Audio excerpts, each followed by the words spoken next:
Jhalawar school हादसे के बाद से प्रदेश की सरकार ने बाकी बचे स्कूलों के सर्वे कराने की बात कही थी। क्षतिग्रस्त भवनों को दुरुस्त करने और नए भवन निर्माण का वादा भी किया गया था, लेकिन जमीन पर हकीकत कुछ और ही नजर आती है। देर रात टोंक और कोटपुतली में स्कूल की छत भरभराकर गिर गई। गनीमत रही कि हादसे के वक्त स्कूल का संचालन नहीं हो रहा था।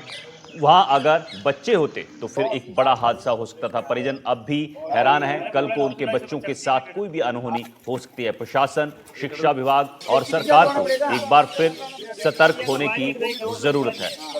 तो लगातार जो हादसे हो रहे हैं, झालावाड़ हादसा हुआ उसके बाद कोई सबक जो है वो नहीं लिया और सरकार ने बाकी बचे स्कूलों के सर्वे कराने की बात भी कही थी और क्षतिग्रस्त जो भवन है दुरुस्त करने, नए भवन निर्माण का वादा किया था, लेकिन जमीन पर हकीकत कुछ और नजर आती है। टोंक और कोटपुतली में स्कूल की छत भरभरा कर गिर गई। गनीमत रही कि हादसे के वक्त यहां पर कोई नहीं था। अगर बच्चे होते तो फिर यहां बड़ा हादसा हो सकता था। परिजन अब भी हैरान है। कल को उनके बच्चों के साथ कोई भी बड़ी अनहोनी हो सकती है।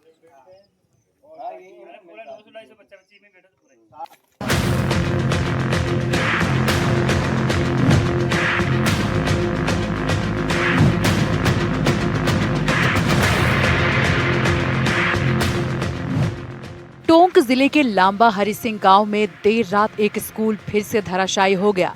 प्राचीन किले में ये स्कूल संचालित था। इस सीनियर सेकेंडरी स्कूल की मोटी दीवार जमींदोज हो गई।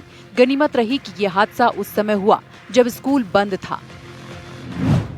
अगर स्कूल चलने के दौरान ये हादसा होता तो जनहानि होने की भी आशंका थी। वो समूल नष्ट हो गई। ये तो हमारा सौभाग्य रहा गांव का और इन बच्चों का जो ये है स्कूल समय नहीं दे पाई। ये करीब सुबह 5:30 बजे हमारे इस किले के पड़ोस वाले बता रहे हैं कि भाई 2-3 बार मोर बोले और धमाके हुए। उस समय यह करीब 4 बार में ढह गई थी और ये हादसा बहुत बड़ा होता। अगर ये हादसा होता तो ये प्रदेश नहीं पूरे देश में सबसे बड़ा हादसा होता। घटना की जानकारी मिलने पर प्रशासन मौके पर पहुंचा। शिक्षा अधिकारी भी मौके पर पहुंचे और हालातों का जायजा लिया। तो आप सब लोगों से यही निवेदन है कि मैंने देख ली सारी चीज़ें, यहाँ की व्यवस्थाएं देख ली, यहाँ के रूम्स देख लिए। अब आगे भविष्य में मुझे नहीं लगता कि यहाँ अपन कंटिन्यू स्कूल चला सकते हैं।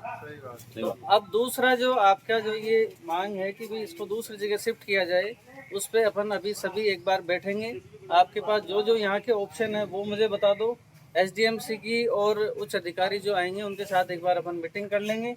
मीटिंग करके जो भी बेस्ट नियरेस्ट जो भी स्थान होगा जहाँ बच्चे डिस्टर्ब नहीं हो पढ़ाई में, वहाँ उनको कल से जो है आगे कंटिन्यू अपन पढ़ाई के लिए करेंगे। तो लगभग 8 के 8 कमरे पूर्णतः क्षतिग्रस्त हो चुके हैं। तो इस संबंध में आज सभी हम पूरा प्रशासन यहाँ पर लांबा में पधार कर सभी ग्रामवासियों से और मेरी पूरी टीम के साथ मिलकर हमने ये डिस्कशन किया है कि एक तो बच्चों की पढ़ाई नहीं थके, इसके लिए हमने उनको, क्योंकि गर्ल्स स्कूल अभी नया बना हुआ है तो इसमें एक 2 पारियों में स्कूल चलेगा, उसके संबंध में निर्णय किया गया है। एक जो 8 कमरे जो ध्वस्त हो चुके हैं उनकी प्रक्रिया अपनाई जाकर और उसको हमने सीज करवाकर उसको बंद करने का प्रस्ताव यहाँ पर लिया है। टोंक जिले के मालपुरा उपखंड के लांबा हरि सिंह गाँव में ये स्कूल संचालित था, जिसमें 4 कमरे थे और यहाँ पर किले की दीवार ढह गई। यहाँ की दीवार अंधेरे में धराशायी होकर मलबे में तब्दील हो गई। दूसरी तस्वीर है कोटपुतली की। रेनवाल के मोंडियागढ़ स्थित राजकीय उच्च माध्यमिक विद्यालय में देर रात बड़ा हादसा होते होते टल गया। स्कूल की छत भरभरा कर गिर गई और इस हादसे के बाद चारों तरफ अफरा तफरी का माहौल बन गया। गनीमत रही कि उस समय विद्यालय में कोई छात्र मौजूद नहीं था, वरना झालावाड़ जैसा बड़ा हादसा हो सकता था। सूचना पर स्कूल स्टाफ, जनप्रतिनिधि और ग्रामीण भी मौके पर पहुंचे। हर कोई हादसे से हैरान था, क्योंकि अगर ये हादसा स्कूल संचालन के वक्त होता तो भारी नुकसान हो सकता था। बताया जा रहा है कि विद्यालय में अब भी 3 से 4 कक्ष जर्जर हालत में खड़े हैं, जिनसे हर समय हादसे का खतरा बना हुआ है। झालावाड़ हादसे के बाद जर्जर कमरों को उपयोग से बाहर कर दिया गया था, लेकिन मरम्मत और नए कक्षों का निर्माण न होने से स्थिति जस की तस बनी हुई है। ग्रामीणों ने प्रशासन से बच्चों की सुरक्षा के लिए तुरंत ठोस कदम उठाने की मांग की है। झालावाड़ स्कूल हादसे ने पूरे प्रदेश को झकझोर कर रख दिया था। बच्चों की मौत का दर्द अब तक परिवार भुला नहीं पाया है। इस दर्दनाक हादसे के बाद शिक्षा विभाग और सरकार ने बाकी बचे स्कूलों का सर्वे कराकर उसकी मरम्मत या निर्माण की बात कही थी, लेकिन जमीनी हकीकत कुछ और ही है। आए दिन बारिश के मौसम में स्कूल भवन गिरने की तस्वीरें हैरान कर देने वाली हैं। परिजन अब भी सवाल उठा रहे हैं कि क्या और हादसों का इंतजार किया जा रहा है या फिर सरकार और प्रशासन को बच्चों के जान के खतरे की चिंता ही नहीं है। Bureau report, NDTV Rajasthan.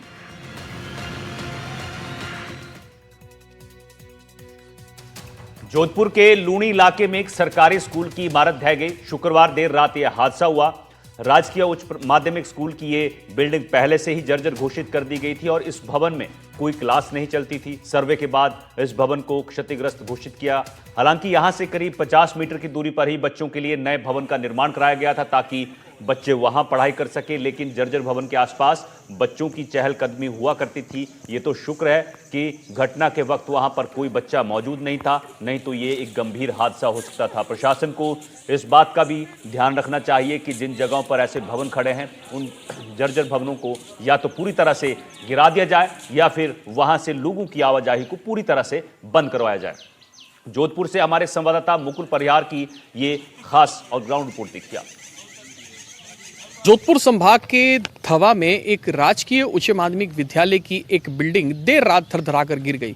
गनीमत यह रही कि इस घटना में जो है वो कोई जनहानि नहीं हुई, क्योंकि प्रदेश में जो है वो झालावाड़ में स्कूल गिरने की घटना के बाद से ही लगातार जो है वो मानसून के दौरान कहीं स्कूलों के गिरने के जो है वो मामले लगातार सामने आ रहे हैं। लेकिन अगर बात करें जोधपुर की, तो बीती रात को जो है वो थवा क्षेत्र की ये जो चिरायों की ढाणी की जो ये राजकीय उच्च माध्यमिक विद्यालय है, जिसका जो है वो जर्जर भवन जो है वो देर रात बारिश के कारण जो है वो गिर गया। और हालांकि विभाग के द्वारा जो है इसको जर्जर घोषित किया गया था और जो विद्यालय के अंदर जो विद्यार्थी हैं वो इस कक्षों में अध्ययन नहीं करके इनके लिए अलग से व्यवस्थाएं की गई थी। लेकिन जिस प्रकार से जो देर रात करीब शुक्रवार देर रात जो है ये भवन गिरा और इसके धमाके से जो है क्षेत्र के लोग भी इकट्ठा हुए और प्रशासनिक अधिकारियों को भी जो है सूचना दी। उसके बाद में जो है वो आज स्कूल की छुट्टी भी कर दी गई है। लेकिन कह सकते हैं गनीमत रही कि इस घटना में जो है कोई जनहानि नहीं हुई। और इसके साथ ही जो स्कूल के प्रिंसिपल हैं उनसे भी हम बातचीत करना चाहेंगे, शुरुआत करेंगे। मैम, किस प्रकार से जो ये राजकीय उच्च माध्यमिक विद्यालय जो चिरायों की ढाणी की स्कूल है, जर्जर भवन था, देर रात गिर गया, क्या पूरा घटनाक्रम था? देर रात ये बिल्डिंग जो है गिर गई थी और सुबह हम जब आए स्कूल तो ये गिरी हुई मिली हमारे को। और ये जर्जर भवन था पूर्णतः, इसका सर्वे भी हो चुका है और इसको जो है वो जर्जर भवन घोषित भी किया गया है। इसके अंदर हम विद्यालय के उपयोग में इस बिल्डिंग को हम नहीं लाते थे। हमारा जो बच्चों की बैठने की व्यवस्था है वो हमने सामने की बिल्डिंग में कर रखी है और सरकार द्वारा इसमें हमारे को पूरी स्कूल की मरम्मत की बिल्डिंग की मरम्मत के लिए 21 लाख रुपए भी मिल चुके हैं। तो ये जल्दी ही मरम्मत का कार्य शुरू होने वाला है। कह सकते हैं घटना के बाद में जो शिक्षा विभाग के अधिकारी भी मौके पर पहुंचे हैं और इस वक्त हमारे साथ खास बातचीत करने के लिए भी है। सर, किस प्रकार से कब ये घटना की जानकारी मिली और क्या स्थिति क्या थी? आज सुबह प्रिंसिपल मैडम ने सूचना दी कि स्कूल का भवन है जो क्षतिग्रस्त होकर जर्जर हो गया है। तो इसके तुरंत ही बाद मैं हमारे जैन समसा के साथ में पहुंचा और विद्यालय की जो भवन जर्जर हुआ उसका निरीक्षण किया, मौका मुआयना किया।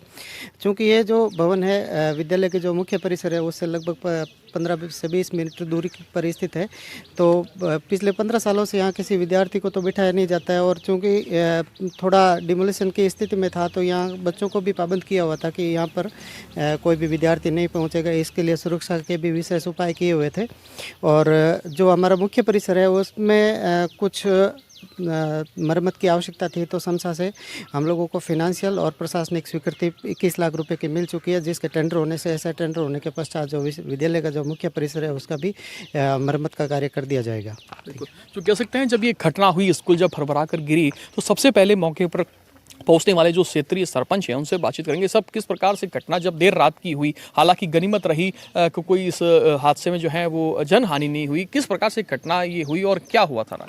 सर, क्या है कि रात में जो बारिश गिरने से सुबह जल्दी की समय से गिरी है, तो उनके कारण हमसे पहले हमारे स्कूल के प्रिंसिपल वो भी आए, मेरे को कॉल करा तो हम भी मौके पर आए। तो सब डिपार्टमेंट को भी कॉल किया तो उसमें आके देख रेख करी और उस हिसाब से पाबंद भी किया। बिल्कुल। तो कह सकते हैं, मैं आपको दिखाना चाहूँगा, ये स्कूल का वो जर्जर भवन है जो देर रात जो है वो बारिश के कारण गिर गया था। और जिस प्रकार से प्रदेश में लगातार बारिश के बाद जो है वो कहीं ऐसे स्कूलों के गिरने के सिलसिले जो हैं वो लगातार बढ़ रहे हैं। हालांकि प्रदेश सरकार ने ऐसे स्कूलों को जो है वो चिन्हित कर रिपोर्ट बनाने के भी निर्देश दिए थे, लेकिन कह सकते हैं धवा में जो ये चेरायू की ढाणी की स्कूल है, इसका जो मेरे सहयोगी आपको दिखाएंगे मुख्य भवन से जो है वो आप देख सकते हैं, जो मुख्य भवन है जहाँ बच्चों के कक्ष लगते हैं उससे मात्र करीब जो है वो 40 मीटर की दूरी पर जो है ये भवन जर्जर भवन था। हालांकि विभाग ने इसको जर्जर भी जो है वो घोषित कर रखा था, कोई भी इसके पास नहीं जाता था, लेकिन जिस प्रकार से देर रात ये गिरी, हालांकि गनीमत रही कि अगर ये विद्यालय संचालित होता, इसमें कक्ष संचालित होते तो शायद आज जो है वो दृश्य कुछ और होता। लेकिन कह सकते हैं जिस प्रकार से लगातार इस प्रकार की घटना जो बढ़ रही है, अब देखने वाली बात है कि प्रशासन जो है वो इस प्रकार की जर्जर इमारतों को लेकर कितना सख्त हो पाता है। जोधपुर से NDTV के लिए मुकुल परिहार।